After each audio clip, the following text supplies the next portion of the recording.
Good evening. At this time, I'd like to call the City of Twinsburg Caucus meeting for February 14th, 2023 to order. The time is 7 p.m. Shannon, please call the roll. Mr. Barr? Here. Mrs. Walker? Present. Mr. Post? Here. Mr. Deeds? Here. Mrs. Labby? Here. Mr. Bellin? Here. Mr. Fury? Here. All right, wonderful. Thank you. Do we have any presentations this evening? There are none. Okay, moving on to item number 3, which is items for discussion. First order of business is the sign code. Mr. Fury, you had originally, I think, requested this legislation. Do you have anything just to add about that this evening? Just briefly, in the past, temporary signs were 30 days, and the last sign ordinance was moved to 60. In talk with the mayor, especially, we had a lot of temporary signs on election time.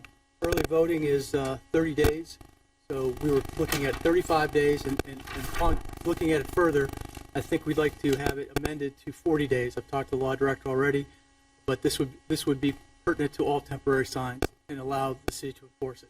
It's just on a first reading now, and it goes to Planning Commission anyway for discussion, and that's the only change to there. It just changes simply 60 to, it's currently 35, but we're going to amend it to 40. Did we talk about locations as well? You mentioned to me one time. Mark, real quick, can you hear me okay? Is that close enough? Okay. We can talk about locations. I thought you mentioned that. I don't have any intention on trying to change locations. Like in the yard? Right. Okay. Okay. Just to change the, okay. I think that's right. So that means the school signs and the sports signs and all that stuff? Would be potentially, temporary right now signs. they're only 60 days. They're 60 days. They used to be 30. Right. Well, I know, for most of the soccer season, I had left my son's sign up, for instance. But yes, it depends on how we enforce it and how close it is to the house. Right. So That's what I was wondering how. That's what I'm saying. If we put it in the front bed, can they keep it longer? That's one of the things we were talking about. that's not going to be an issue. But all we're simply doing is changing 35 to 40, or 60 to 40. Yes. If I may, I would also note for the council's edification that this is in the residential district. The change that's proposed is just in the residential. Yep. For the temporary signs in residential. Okay. Thank you. I kind of wonder about the timeliness, like, does it look bad that we're doing that in an election year, or should we wait till next year? Every year is an election year. We have an election year every year. We do. I actually would rather do it now before we potentially have another election, because the signs were out so long last year that my thought is how long do you need a sign in the yard for people to see it? If they don't see it after 40 days, why do you need 60 days? And they don't take. Yeah, I know. I understand that. I was definitely one for, like, I can't stand looking at these signs any longer. So, Thank you. Hey, Bill, is that, how does this affect? who's,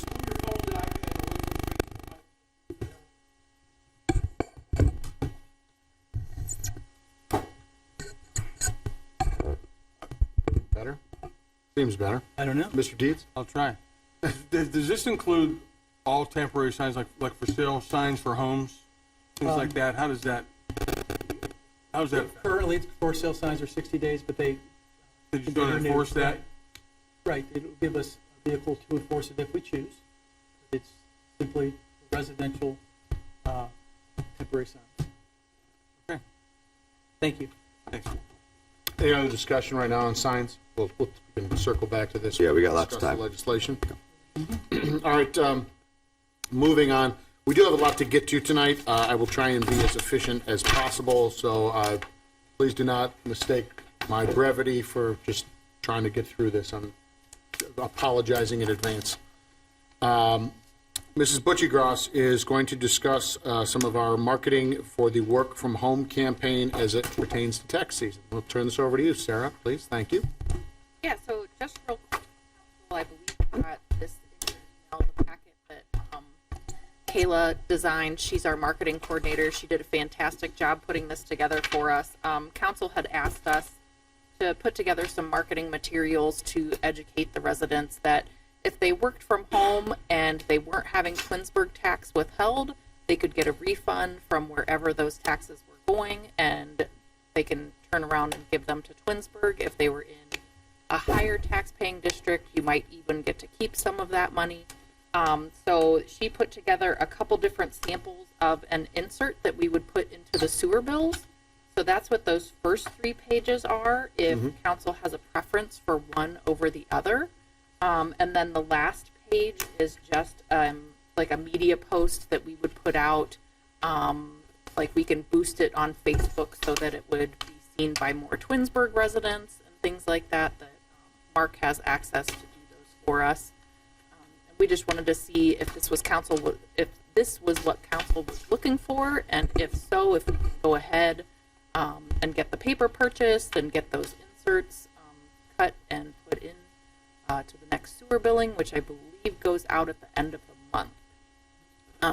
So I was and Jamie helped us out as well to send us the template on what we've done in the past when we've done these sewer billing inserts. So thanks to her. But I think the information looks good. If you, like I said, if you have any preference on which insert you like best, she did a nice little synopsis of why she created each one. I think Kayla did an awesome job. Would you like opinions Yeah, on our absolutely. thoughts? Please Yeah. speak All right. freely. So, at insert 2, I like because where it's blue, what you need to know. Like when you're going to have 10 seconds Yes, for people to look at these. You got 10 seconds if you're lucky. You that's might have, generous. You might Yeah. have 3 seconds. 3, yeah. From the time it takes to get literally from here to the garbage. So what's going to stick out? And when I look at this right here, the last one that has the green, the main focus to me there is 3. Don't forget to pay your taxes by April 18th. To Right. me, I'm like, I know that. Thank you. Garbage. Yeah. The big push for this is if you're working from home, we want your money. And basically, is there a better way to say it? I mean, right? That's why I like the first one, working from home. Working from I mean, it so- catches your eye right away. So I like working from home, excuse me. I like working from home on the first one, but I like the blue of what you need to know on the second one. See that? I also think that if this is going to be I'm assuming the insert is going to be the size that we saw. It's Yeah, going it's to be like the this. third. Yeah. I think that the backside of it, I'm guessing, is going to be blank. That on the back of it, we should put a focus of real short, like bullet point. Are you working from home? Question mark. Make sure your tax dollars are going to Twinsburg, not your city's employer. And that should be like the whole thing right there, because if I have to go from the garbage to the envelope to the garbage, I'm going to see that and be like, oh, I should do that, because there's a lot of words here. So that might get them to read the other side if they see that side. I just think the backside should have working from home now. Gotcha. Have your tax dollars go to Twinsburg, not your city's employer. You I know? think the Facebook stuff is going to be the most effective ultimately. Correct. I mean, honestly, Yeah. I think my sewer bill's paid electronically, so Right. although I get it, I sort of look at it to see if it hasn't changed, and then it goes in the circular file. And that's why we It's an have automatic deduction. Yeah, and that's why she did the social media posts, and then we'll also probably have Mark do a newsletter article as well in an upcoming newsletter. This is exactly The what I email. was looking for when we brought this up several months ago.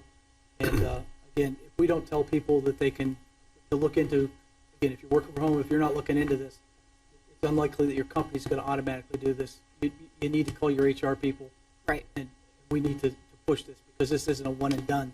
This is probably a multi-year program, Yeah. in my And- opinion. And I do think in most of them it says starting in 2021 and after. I think she put that notation in Right. there. Because 2020 is still there's lawsuits still about whether 2020 refunds can be issued. So it's 21 and 22 are what the messaging is for right now. The only other thing that I might suggest would be, are we putting together a web page on our site that explains this?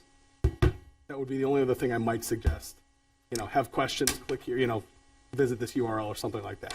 We could probably look into that for maybe the Facebook ad, Okay. as maybe we That would be the little only link with some just like real basic bullet Yeah, points. what is this? What, yeah. Another thought would be, who's our marginal tax rate? Is 2%? Yes. Okay. So maybe list other communities that, if you work in one of the following, just list a bunch of other communities with Oh, higher like tax that have rates. higher We tax can rates. save, 2.5, we can 3. save you money. Yeah. Boom, right there. Well, because right next door has a higher tax rate. Right. I know some, Cleveland, Akron, you know, I mean, not that, just, again, I'm with Mr. Bell, we'll get that information out there. Any further items on the work for home, or any further discussion on that? Oh, Mr. Dietz. I actually like the bottom one the best, the third one. Okay. Although I think the working from home has its benefits. I think that's catchy and good, but I think it's, I don't know, that the fact that it's green on a blue background, it gets lost. But I think people tend to read from left to right, and what you see on the right side is is the last thing you remember. So I think if you just got rid of the 2023 tax season, made working from home has its benefits in white and larger, at least I like that piece of that one. Okay. Mm-hmm. Well, I will take it back to Kayla, No, I'm fine. and we'll make a couple adjustments and then probably finalize what we're going to do and send you guys out a copy just so you have it in advance. Thank you. Perfect. Anything else on that? All right. Any further items for discussion? Members, council, mayor? No, sir. Okay. Mr. Vazan, anything? Okay. All right. Audience participation. Shannon, do we have any audience participation this evening? We do. First, we have Lynn Clark. All right. Good evening, sir. Good, sir. Good.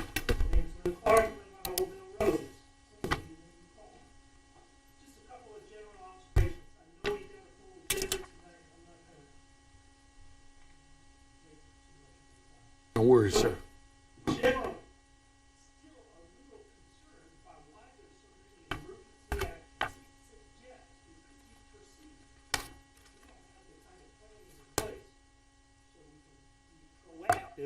In how the city's managed. Second thing, there's a contract with ZoneCo that's being considered tonight, and it's not clear looking at that other than here's how much is going to be allocated towards their payment, but what's the deliverable? Something that's very specific that can be measured. I didn't see that buried in here. Presumably that is clear someplace else. And is there an hourly rate or is it a lump sum? It's you get the 158,000 or you get nothing, or you work this many hours, here's your hourly rate, not to exceed. Just a question. Ordinance starting 14/2023. It's with TMS. Now, again, it could be perceived there's some kind of unacceptable agreement here. TPS was a contractor for Skinnell Enterprises. It doesn't smell right. Perhaps we need to look at it a little bit more. That's it. Thank you for your time. Thank you, Mr. Clark. Shannon, anyone else? Yes. Next, we have Sue Clark. Good evening, Mrs. Clark. Sue Clark, 9845 Crestwood Drive. Good evening, council, mayor, law director. Can you guys please tell me if the city stops operating the golf course, does it revert back to the HOA of Ethan's Green? And would the city only just own the equipment? Yes, Okay. Yes, I believe that's the understanding. it does. Okay. Under Ordinance 08/2023 for ZoneCo, under Module 2, can you explain what they mean by proposed new districts and zoning map mock-up? What's the new districts? I'm not sure that anybody up here is going to be able to adequately answer that question right at this time. We can certainly discuss that with Rebecca Okay. Ziegler, our planning commissioner. I know that some of the districts that we have talked about are not necessarily new zoning districts as much as some of them are. We have talked about like the tax incentive districts, the historical district bill. This will be, I think what she's referring to is a TIF at this time. So. Yep. And it's not defined. The district's not defined at this time. Okay, that's what I was just wanted. One of the other issues, I mean, to springboard off your point here, that I know we have discussed and has been the subject of discussion is, again, I don't want to speak out of school, so jump in, but any type of, I know we have some of our multifamily districts that aren't necessarily currently in line with the multifamily product that is being built in 2023. So Okay. I know that that is a focus of this. Mr. Vizana, feel free to. Yeah. please. I think to answer your question as it relates to what you saw in the proposal, any Yes. comprehensive zoning code rewrite process is obviously going to involve reaching out to the stakeholders and discussing the needs of the city today, tomorrow, and longer into the future. So when I hear the section that you read, to me that's a reference to the process of reviewing the city and its Okay. current zoning needs and also its future zoning needs, and determining whether or not a mock-up or a draft of a map, similar to what you did with your service on the, That's why I'm asking you. the Because of the districting commission, Yeah. that would be part of the conversation. Does the map today still work? And, what should we do moving forward? Should changes be proposed? So if I remember correctly from the proposal, that language was in reference to that process of reaching out to the community, really getting into the details of what the city is zoned for today, and, should we propose any changes to the people as it relates to changing the zoning map for the future? Okay, that's what I wanted to know. Thank you, guys. Thank you.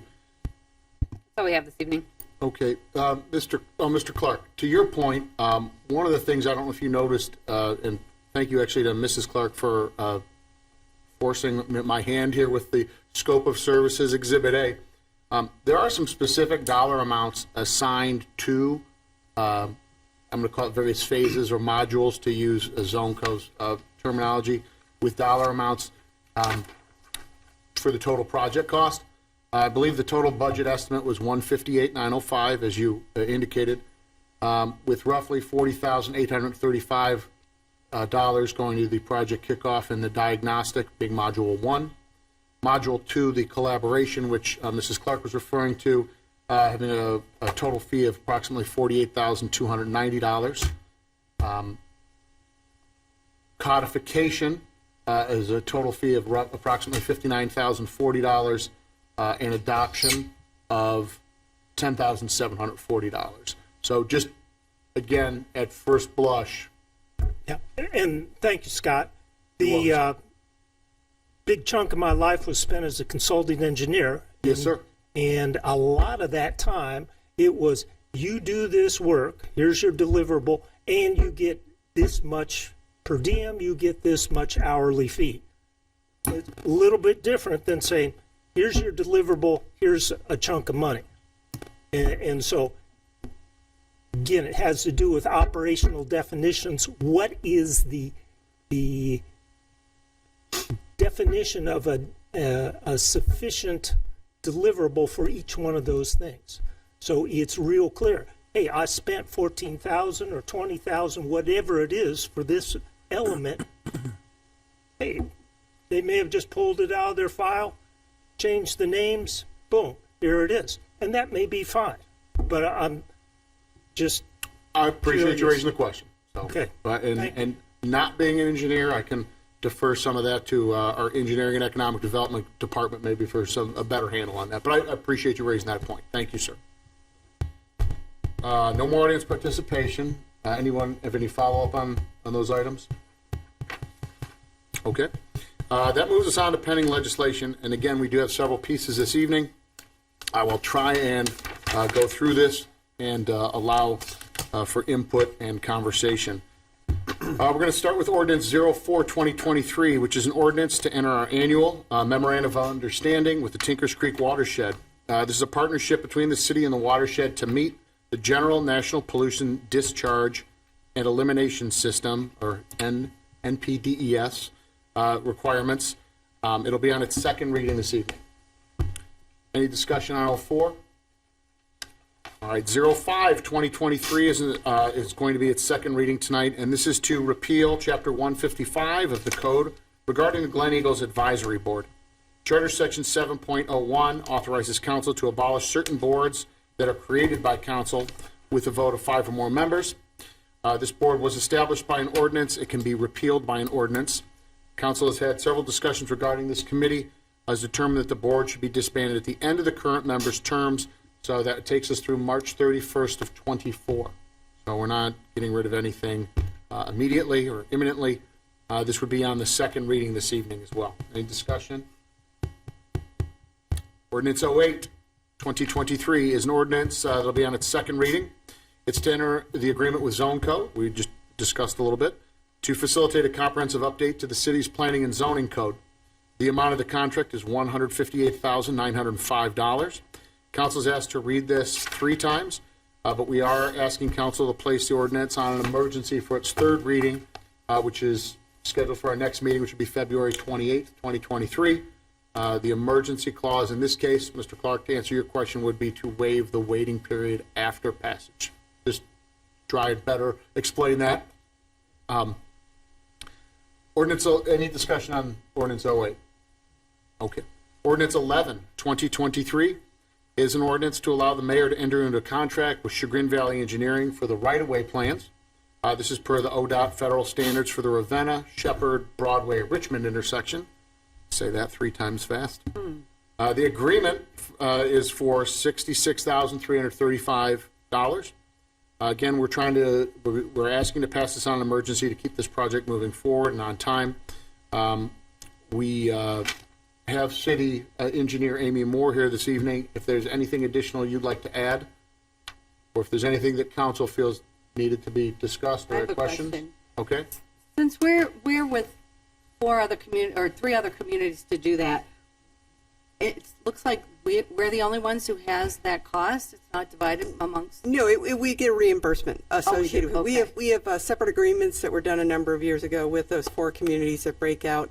And I'm not sure if I forwarded a lot of that to the law director because we have a different law director. But we had signed agreements with the other communities on how the breakout of all the money occurs associated with the project. And it's my understanding, Mrs. Moore, that we're sort of taking point. We on do. this, so we will be seeing several pieces of legislation come before council. Right. We pay the bills and then get the reimbursement. And so for an accounting purposes, we have to put the money out there, appropriate it, and then we get our reimbursement from those That was communities. my question on that one, because I noticed that the other piece had the 3 communities. Thank you, Amy. Any other questions or conversation about 11, 2023? Thank you. All right. Ordinance 12, 2023, also in the engineering realm. This is an ordinance to award a bid for the 2023 road program to Perrin Asphalt Company. This project was bid with a base bid and alternates. Total for the base bid was $1,507,657.65, and that total includes the alternates. $1,711,653.65. It's all inclusive with the alternates. The reason for the emergency is so that we can enter the contracts. We do want to get materials ordered and the project to start on time. Amy, do you have anything you'd like to add on the road program? I know we discussed this at a couple of previous meetings. Or council have any questions for Ms. Moore? I think you're off the hook on this one. Thank you, All Amy. right, thank you, Amy. Ordinance 13, 2023 is an ordinance to award the bid for the 2023 Ravenna and Town Center improvements to Northeast Ohio Trenching Service in the amount of $662,827. Again, the reason for the emergency is to enter into an agreement, get the materials ordered in time to start the project. Ms. Moore, any additional on this, or does council have any questions for Ms. Moore on this? Okay. Councilman, Mayor, did you have something you'd like to add? excuse me, I'd like to go back to the last one, the road program. I Ordinance called out 12, a Mayor? number of 1.6 million, or did I hear that wrong? I have a base bid of 1.507 million, and a total that would, including alternates, is 1.711. Exactly. I If thought I we- heard something different. If we included the alternates. Correct. Thank I you. apologies for not, No, thank you for the clarification. I appreciate it. good? Okay. 14, ordinance 14, 2023. This ordinance is to enter an agreement with TMS Engineers for transportation and traffic study. Contract is for $46,790. Again, we're asking for an emergency so we get the agreement started so that we can get the study done and submitted to look for possible outside funding. Ms. Moore, anything you'd like to add on that this evening? Council, any I questions? do have a question. Sure, go ahead. We had discussed, and I know it was off the top of your head, a traffic study before, and I'm not sure if it encompassed this whole area, the whole area. or just the part, but you had thought around 20,000, and then I see 50,000. I'm like, wow, has it really gone up? That was probably for a limited That's what I thought. location. Okay. Okay. This is the citywide. What we're doing is reviewing the overall city because CMAQ money and AMATS money comes, CMAQ applications come out in June, July, and STP through AMATS is usually in September.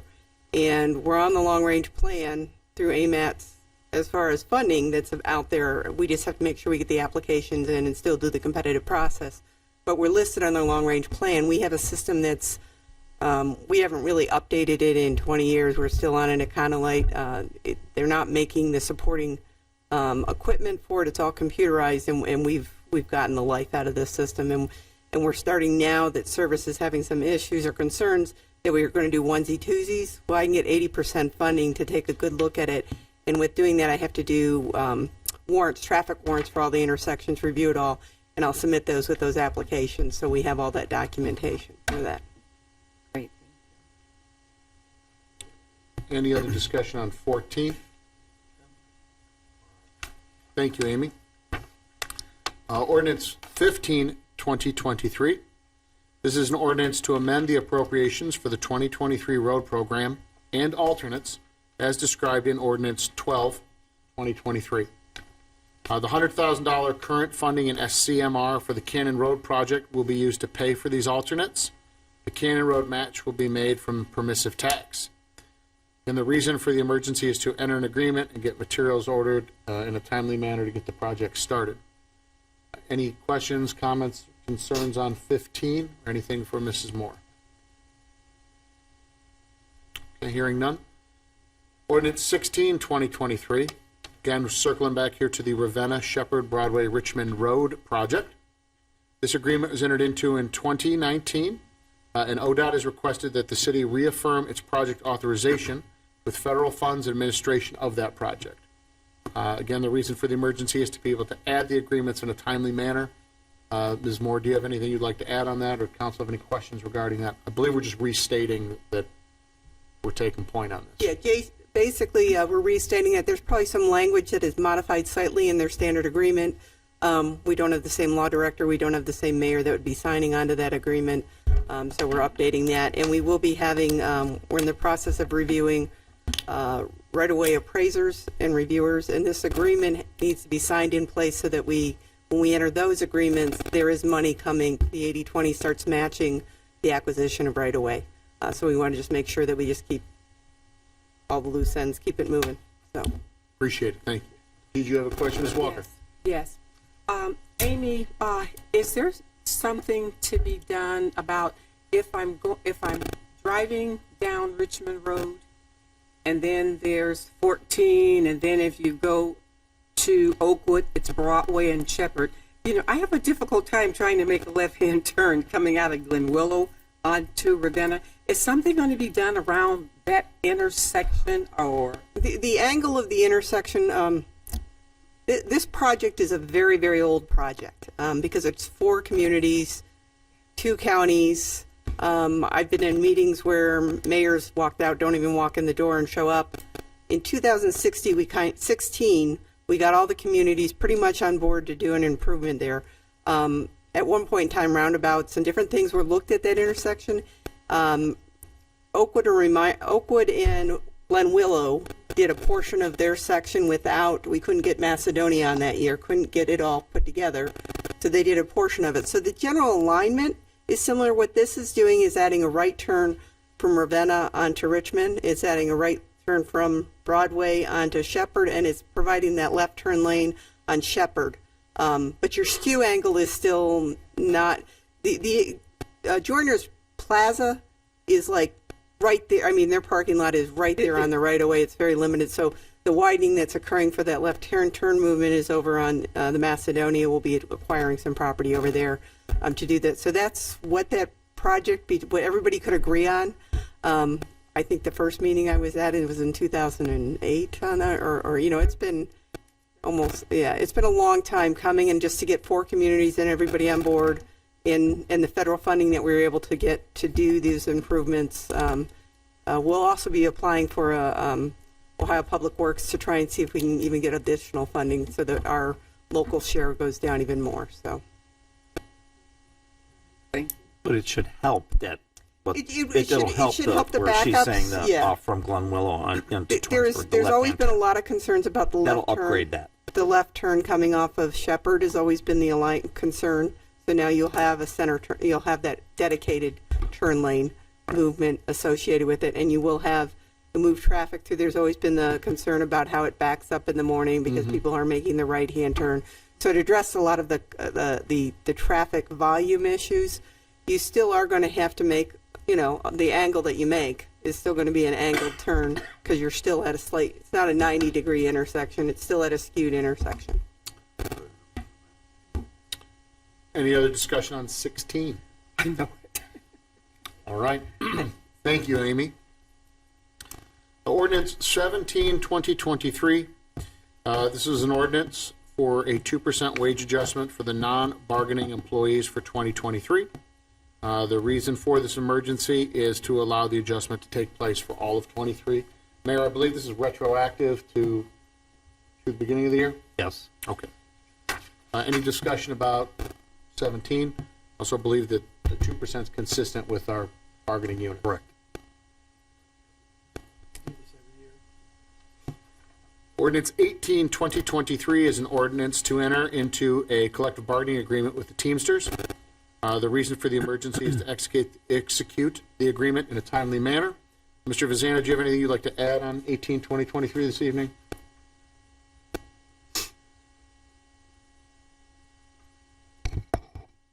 Thank you.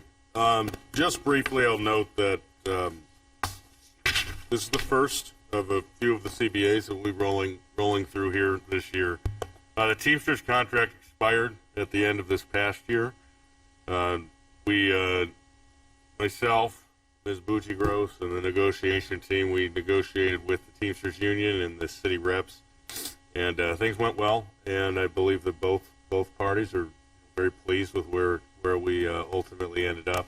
I would say probably the larger takeaway was we were able to craft some language within the time off or the holiday request process for some of our wastewater treatment plant operators. They were very happy with, and also our management was happy with. And then keeping with the pattern that we started establishing with AFSCME in the first two contracts that had expired in the previous year, the Teamsters agreed to 2, 2, 3.5. So 2% for this year, 2% for the next year, and 3.5% in salary increases for the final year of the 3-year contract. And for anybody out there that's looking at their calendar, yes, it's February of 2023, but this contract will run from January 1 of 2023 for the next 3 years. So I think that's probably the highlights. Sarah, I would invite you to, if you have anything to add as you were part of the team. Yeah, I think one of the nice things in the contract this time is we have incentives built in for the operators getting their class 1, 2, 3, 4 licenses. Those are very hard to come by these days, and so I think it's nice that we built it into the contract to have some incentive for the employees to pursue those. You had mentioned that retention piece. I think that's terrific. Yeah. Claude. Yeah, thank you for remembering that. And we've taken that all the way to the top with this contract, with the Class 4, which previously wasn't rewarded. And to your point, Mr. President, about retention and, frankly, just employee satisfaction, about really encouraging an environment where bettering oneself on the job is something that we're, as a city, really reward and place a premium on. So we've not only increased across the board for our license incentives, we've also added a top-end license incentive to really get at that, that most accomplished license that you can achieve. Thanks, Sarah. That's great. Any questions on 18? I have one quick question. Yes, for Mr. Vazana. So only the wastewater treatment employees are the ones that are Teamsters that are affected by this? That's correct. Yeah, that would be our Teamsters unit with the city. It's the wastewater employees. How many employees are there? They're affected by this? 20? 18 Teamsters, 20 total employees. Thank you. And just to springboard on that, I believe, Mr. Fazan, you said you do anticipate further bargaining unit contracts coming before council for approval. I do. The team has had some great conversations with fire, and we're also, and fire would be firefighters / lieutenants, and then the fire captains. We have 2 IAFF units there. Those should be forthcoming. We've come to some agreements, at least with the firefighters and lieutenants, and we're kind of hammering out some final pieces there. And then we're also attempting to work with the OPBA on the 3 units they represent within our police divisions. We've made some offers to the patrol unit, which, just as kind of a regroup here, within the departments that have multiple units like fire and police, the approach is generally to negotiate with the unit with the largest amount of members in it. In this case, with fire, it's firefighters and lieutenants, because the higher ranked contracts generally just are relational to the lower contracts. So we've spent a lot of time. We've made a few different offers to the patrol division that we've spent most of our time with OPBA. So ultimately, we have 5 outstanding units. We have 2 fire. I do hope to be bringing something back soon with fire, and then we have 3 outstanding OPBA units. The city's committed. Like I said, we've made some offers. The city's committed to continuing those negotiations as far as we can take them. I appreciate that. Again, thank you to you and the rest of the negotiating team. It's good to see that the collective bargaining process alive and well. There's got to be some give and take there, so it's good to see that. Yeah, doing our best. Then again, appreciate everybody on the committee helping to get that done. All right, moving on. Ordinance 19, 2023. This is an ordinance to enter a 3-year agreement with Burgess and Nyepel Incorporated. This is for general engineering services contract. Nate, our wastewater director, was here earlier at the Public Works meeting and shared quite a bit of information with us. So those who weren't in attendance, if you do have any questions, I'm sure Nate is happy to answer them. But this is a ordinance to enter into that general engineering services contract. We are asking to pass it on an emergency tonight so that we can submit an OEPA WCLF application. Nate, do you have anything you'd like to add or share with council that, we didn't discuss earlier, or any members of council that weren't present at Public Works? We discussed this in finance also, so there's been multiple presentations on it. We're trying to get the ball moving, basically, to make improvements, long overdue improvements to our wastewater plant, and we're trying to do it in the most cost-effective way possible, and I have full faith and confidence that Nate and his team are undergoing that process. Ordinance 20, 2023. This is an ordinance to enter into a 3-year renewal agreement. Again, renewal being the key word there, for a maintenance contract with Motorola. This is for the equipment in our police and fire dispatch and communication center. The total over the 3-year period is $111,880.52. And again, we're asking to pass this on an emergency this evening, just to ensure that we don't have any lapse in coverage on that agreement. Any discussion on ordinance 20? All right. Ordinance 21, 2023 is an ordinance to accept the updated, an ordinance accepting the updated codified ordinances for the city. The reason for the emergency is to accept acknowledgement of work that's been done and again get those applied. Mayor, did you have something you'd like to add? Yeah, I just wanted to say that this was our first quarterly that has been completed, right? And Shannon, that went all the way through. Now we're done through 2022.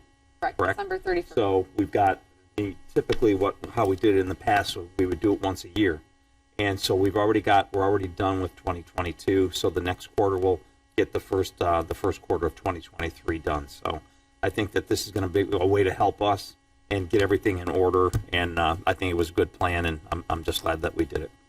Yeah, I think it's excellent. And then based on what you're saying, Mayor, we should be seeing an ordinance very similarly worded to this on sort of a quarterly basis. Yeah. Those just kind of become a housekeeping thing. And just for the Ms. record, Snow? it doesn't cost us any more money to do it quarterly than that part of That's the bonus. agreement. So Thank you for sharing that. That's always good to know, and again, keeps those things updated in a more timely fashion, so thank you. Any other discussion on ordinance 21, 2023? All right. Resolution 22, 2023 is a resolution of acknowledgement for the receipts of the financial reports as recommended by the state auditor. And this is sort of a housekeeping item we do pretty regularly. Any discussion on resolution 22? Ordinance 23, 2023 is an ordinance updating chapters 135 and 925 of the code. This is specifically regarding parks and recreation. Mr. Vazana or Mrs. Bentonson, if you guys have anything you'd like to provide or any feedback on this. Yeah, I can kick us off here on this one. Thank you, Mr. Vazana. So I would say that ordinance 2023 is kind of an outgrowth of the last legislative action that you may remember, where we set the water park rates and the fitness center rates. When myself and Ms. Bentonson and Ms. Collins were reviewing the various codes in preparation for that legislative act, we identified here chapters 135 and chapters 925 as the two chapters within the administrative code, or the codified ordinances rather, that control parks and rec regulations. And if you look to the text in front of you with 13503, we identified what I would call simply as kind of a conflict or a clash here in the language. Specifically, 135 set forth the power for the department, the director of the department, to make all the rules, regulations, use charges, amendments, and changes. But then the whole thing had to be first adopted by council. So one of the ideas that came out of that conversation, I would say, is the genesis of this legislation before you, was the idea that we believe annually, as we've done in the past and want to continue doing in the future, bring forth the water park rates and the fitness center membership rates. But we believe that, as the city has grown and the amount of offerings that Parks and Rec offers and provides to the city, if you read that language in there, Ms. Bentonson would be having to come back anytime she wanted to make even a minor change to who's allowed in the parks facilities, how she is to manage that property. So the idea was simply to create a system where any rules and regulations are promulgated by the department through the director. They're kept on file with the clerk, with the exception of the water park and the fitness center membership fees. And that would allow the department director to essentially run the department. And obviously, should any residents bring any concerns forward to council, reach out to myself, the mayor, Ms. Bentonson, and we can address it.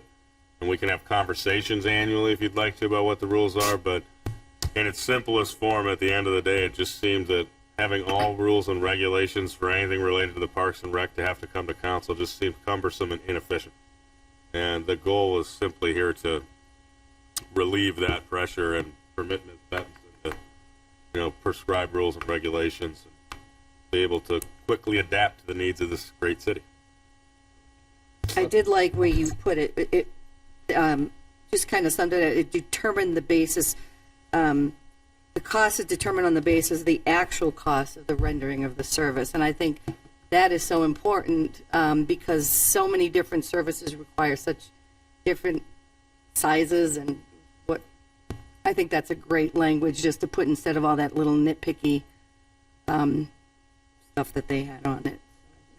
Yeah, Ms. Benson did a great job of going through what, when you dig into this and you look at page 2 here, this is a laundry list of arguably random kind of concerns, and she did a great job of going through there and identifying what was important in her experience as managing what we want to factor as we set rates. Yeah, there's no one size fits all for Parks and Rec. Certainly, it's definitely a unique situation. Oh, yeah. Any other discussion on 23? Yeah, let me. The one thing I saw is that we were crossing off the need for a security deposit. Is that just because you don't want to make it specific dollar amount? That's okay. Just want to make sure. It sounds like that's what you're saying. I just want to make sure. So there'll still be security deposits, not just variable based on the need of size Security deposits based on the unique needs of the. rental That's or of the fabulous. use. I agree. I saw all this and I was like, that's great. I just want to make sure that. All right. Okay. Yeah. Great. Thank you. Thank you. Anything else on 23? All right. Moving along, ordinance 24. This is an ordinance updating chapters 1164 of the code regarding fences. Mr. Folks, the building commissioner, spoke about this at a previous caucus meeting. If there's any additional information, Mr. Vazana, you wanted to add, I know we had discussed based on some of the, for lack of a better word, improvements in fencing and style and nature and design. This was just to try and maybe bring some of our building code in line with, again, fences that our residents are installing. Yeah, I mean, that's correct. I always say that the first thing you look at when you dig into a zoning code is where all the variance is coming from. And as you pointed out, Mr. President, Mr. Folks reported back to us that we're receiving a ton of variances for the purposes of having white vinyl fences.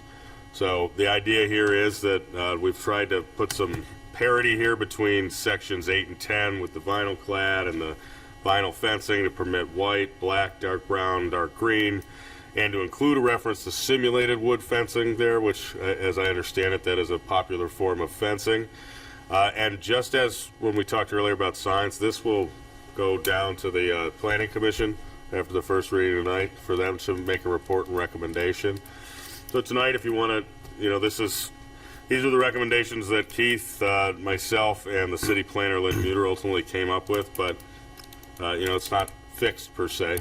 The one issue I would say that I would recommend not jettisoning is that white vinyl fence. That's the need that was identified through the variance request. But, if you believe there's a color there that shouldn't be there or one that we want to add, this is the time we can have that discussion tonight.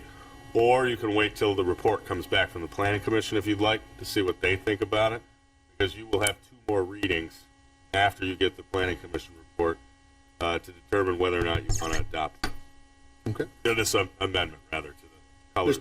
Mr. Deeds, you have something you'd like to add? I do, yes, thank you. I was part of one of the BZA meetings back in December when this issue came up, and in section 8 on this, the vinyl, where it says vinyl, the change is vinyl clad chain link fencing shall be white, black, dark brown, or dark green in color.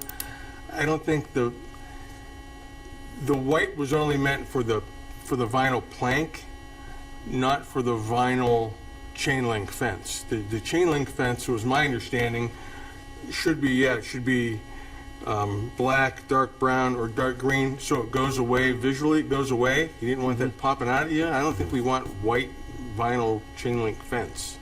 I'm okay with the white plank fence, but not the chain link. So I would in section 8, I would take out white. Personally. Comments? I agree. Is that even available? I don't even. I've never seen it. I've I never haven't seen it. either. So I've never seen it. actually. I did do a Google image search on that one. Now, I don't know how reliable that is, but there was such a thing as white vinyl. Oh, really? clad Okay. I chain link. concur. Now, I mean, there might be one I think maybe that's something we could nationwide. have planning take a look at, maybe Yeah. that specifically. I agree to your point, Mr. Deeds, that the whole purpose of the color selection listed is to make the fence disappear visually. At So- least chain link fence. Chain, fair enough. The other fence is more decorative and looks good in white. So our city planner, Lynn Muter, she'll be preparing the report on this and attaching the legislation sent to the Planning Commission. I'll pass along that note for her so she can put that in there and have an updated draft for Planning Commission. Mr. Post, you or Ms. Levy had some Yeah. discussion? Yeah, my question was, the one thing that I read was 116407A says that the fence around specific to a swimming pool has to be a minimum of 42 inches and a maximum of 48 inches. Did you see that in there at all? Or Yeah, that's the got that right there? existing code. I guess my question is, why does a fence have to be a maximum of 48 inches when people are putting 5 and 6 fences in all over the place? What if I want to have a 6-foot fence around my pool for more privacy to the outside world? why wouldn't that maximum be 72 inches? Or, I mean, it's just you're giving people 6 inches. 42 to 48 it has to be. I would think that 42 makes sense for safety. Yeah. Why can't I have a 72-inch fence, a 6-foot fence? Question. So I would change. I'd be Have to get a happy to variance where you live. Yeah, that'd be. look into that. HOAs, obviously. Well, true, but this is for the whole city, not just for HOAs. Understand. What if I live on a road that's not on an HOA? So our HOA is, certainly less than 6 feet, but, right, it's 4 feet in Ethan's Green, but, Yeah, let me take a look into that because at a minimum it conflicts with the fence regulations generally. right, The 6 foot fence versus Right. that fence. okay, that's all I Yeah, let me have for see that if I can get an answer for you on that. If not, then I will bring back a change that would allow both of these regulations to coexist without a conflict. Thank you. Ms. Lavin, did you have something like that? Mine was language that I thought was kind of vague, just looking for clarification. In keeping with the provisions of this code, owners of adjacent lots may agree to the size, character, construction, and location of boundary line fences and the proportion to which they shall bear the expense thereof. They may, is there a form, they may or they may not, or it's kind of vague? Yeah, I mean that's a provision you'll see, and that's not unique to Twinsburg. I've seen that before, and that basically just says that if you want to have a fence that you're sharing on a shared property line that maybe it jets a little bit onto the neighbor's property, you have to bring to the city proof that you're allowed to have it there. I mean, I don't think we have a specific form for that because frankly I don't think it happens all that often, but what that section does permit is simply the ability for two neighbors to come into the building department, say, hey, we agreed to this fence. It's not obviously going to violate any of the fence zoning requirements. They can't do something that's, they can't put a 40-foot fence up, but they can use that provision to permit a fence that isn't exclusively on one property or other. So I haven't, in my experience, I haven't seen really any issues on that. I mean, the key with that one, as I always say, is I talk to the staff members in the city, and I say, you have to make sure that you get actual proof that the neighbor has permitted this. And, I work with staff members on that front because if two neighbors are agreeing to that and they, say they give them an easement to allow a fence on the neighbor's property, I don't necessarily see why, as long as it otherwise conforms to the zoning code. Well, I just we wondered, wouldn't because we want had to an permit it. issue, remember, we talked about it in the fall with Sam, with the neighbor who used to have an agreement with the guy next door, and then he passed away, and his kids moved in, and then there was no longer an agreement. That's why I would do it A with an verbal. easement, the Okay. transfers with the property. So those are, so really the change that I have seen before that you could make is you could require that the one property owner gives the person an easement. I've seen that spelled out in codes before. I just think If it needs it's to a be a fence little, that's gonna, I just think it needs to be a little clearer of what, So would that be wise for us to do that then? In your professional legal opinion? I think I'm smiling because I always require things like that because I like to think to myself, what's the problem tomorrow? We always have the problem that rolls in with an application today, but what really are we creating if we approve this today? So I'm always thinking like that. But yeah, I guess to be safe, I could take a look at putting some language in there that basically spells out the minimum requirements, such as having an easement from a neighbor in the event that your fence is going to encroach on a neighboring property. I can do that. I know a lot of communities put setback requirements on fences, which avoids this altogether. Yeah. Even just, Yeah, you can just strike the whole thing too, and you can just say we don't permit fencing that needs the agreement Yeah. of neighbors. That's another equally plausible, fair option. Well, I think this needs to go before planning.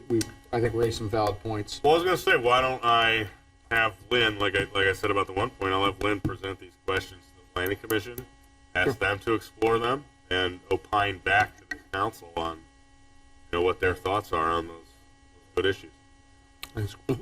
That seem fair? Absolutely. Any additional comments or concerns on 24? No, sir. All right. Ordinance 25 is an ordinance updating chapters 1173 of the code regarding signs. We did discuss this earlier. I know Mr. Fury, you spoke on it. Basically, I think the crux to this is temporary signs and the length that they are permitted. Any discussion on that, or Mr. Vazana, anything to add at this point? I guess I would just confirm that Mr. Fury brought up 40 days. 40 days. So, like with fences, I will have that put into the planning commission staff report so they Thank know you. what they're looking at. Any other discussion on the signs on 25? Ordinance 26, 2023. This is an ordinance for the purchase of 3 pickup trucks for use by the service department. Lowest bidder was Nick Mayer, Ford Lincoln. The total for the 3 trucks is $118,485. The reason for the emergency is to secure the vehicles and the best pricing on them. We did discuss this with Mr. Bissell, I believe, at our last meeting. If there's any other, he is here in the audience tonight. Is there any questions or comments for Mr. Bissell or anyone? All right, hearing none. Ordinance 27, 2023. This is an ordinance to apply and accept and enter into an OEPA WP CLF application. The reason for the emergency is to expedite submittal of the application. Is there anything additional from the Public Works meeting, Nate, that you wanted to add regarding this? This is sort of the financing piece for the earlier ordinance that we discussed, reference the design engineering cost component of improvements to our wastewater plant. Any additional? Okay. That concludes our legislation. Moving on to miscellaneous. Council, does anyone have any miscellaneous that they'd like to discuss tonight? Anyone? Mayor? Nope. No, sir. Mr. Vazana? No, sir. Ms. Collins, Ms. Butchiegrass, any miscellaneous? All right, so the caucus is now adjourned at 7:57 p.m.